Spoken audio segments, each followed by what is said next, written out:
So hello guys, welcome to night avenue me. आज हम जानेंगे सोलर लेवलिंग के बारे में। और इसमें एक एपिसोड 7 में एक बात हुआ था कि उसकी सुंग जिंगवो की जो माँ है उसको उनको कुछ डिजीज़ हुआ है। तो वो डिज़ीज़ क्या है और उसके कंडीशन क्या है उनके बारे में आज हम जानेंगे। तो हम कह सकते हैं what is the eternal sleep disease और द कंडीशन ऑफ सुंग जिनवो मदर। तो आज हम पूरे वीडियो को उसी के बारे में जानेंगे। तो चुंगोंग सोलो लेवलिंग एनीमे की एक्शन फैंटेसी शैली में एक शीर्ष नाम के रूप में विकसित हो रही है। शानदार जादुई जानवर और क्षमताएं और उन्हें चलाने वाले लुभाने शक्तिशाली शिकारी है। एक अच्छी तरह से लिखी गई और उचित गति वाली कहानी का अभिन्न अंग बनने है जिसने दुनिया भर के प्रशंसकों को आकर्षित किया है। हालांकि सोलो लेवलिंग जैसी जो सीरीज़ के साथ अनेक दर्शकों को समझने की आवश्यकता है कि जो गिल्ड्स है या फॉल्स रैंकर है, माना क्रिस्टल्स है और जो स्टोन सब है जैसे कहानी में अक्सर उपयोग किए जाते हैं। और ये बहुत ही इटर्नल स्लीप डिजीज़ एक ऐसा शब्द है या यूँ कहें तो एक अवधारणा है जो व्यावहारिक रूप से कहानी के एक बड़े हिस्से को संचालित करती है। जब मानवता पहली बार जादुई जानवरों के अस्तित्व से अवगत हुई तो शाश्वत निद्रा रोग या जो सोए हुए जानवर है उसका सामना आया था। यह एक अलौकिक विकार है जो उन लोगों को प्रभावित करता है जो मन के प्रति असहिष्णु है, और इन लोगों में लंबे समय तक मन छोड़ने वाला मानव जो अक्सर एक शिकारी होता है के संपर्क में आने के बाद लक्षण विकसित होने लगता है। पक्ष के शुरू में एक ऐसे एपिसोड होंगे जहां वे बेहोश हो जाते हैं या असामान्य रूप से लंबे समय तक बेहोश हो जाते हैं।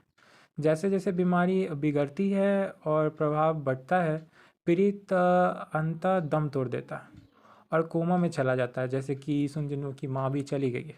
हालांकि इतना ही नहीं, कोमा में रहने के साथ साथ पीड़ित की जीवन शक्ति भी कम होने लगती है। इसका मुकाबला किया जा सकता है यदि पीड़ित को तुरंत ऐसे स्टोन संचालित जीवन समर्थन पर रखा जाए, अन्यथा वो मर जाएंगे। हालांकि ऐसे जीवन समर्थन काफ़ी महंगा है और कई लोग इससे वहन करते हैं कि इसमें इस कारण से बीमारी के दम तोड़ चुके हैं। वर्तमान में इस पर ज्ञान की कमी का मतलब है कि अभी तक कोई इलाज सामने नहीं आया।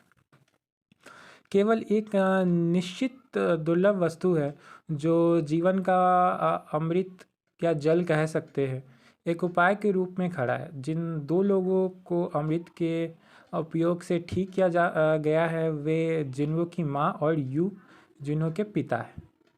तो नींदा रोग का एकमात्र ज्ञात इलाज एक यही उपचार है कि प्रणाली निर्माण वस्तु है जिसे जीवन का अमृत जल कहा जाता है। जैसे कि उल्लेख किया गया है, ऐसा माना जाता है कि इसे निगलने पर यह किसी भी भोजन को ठीक कर देता है।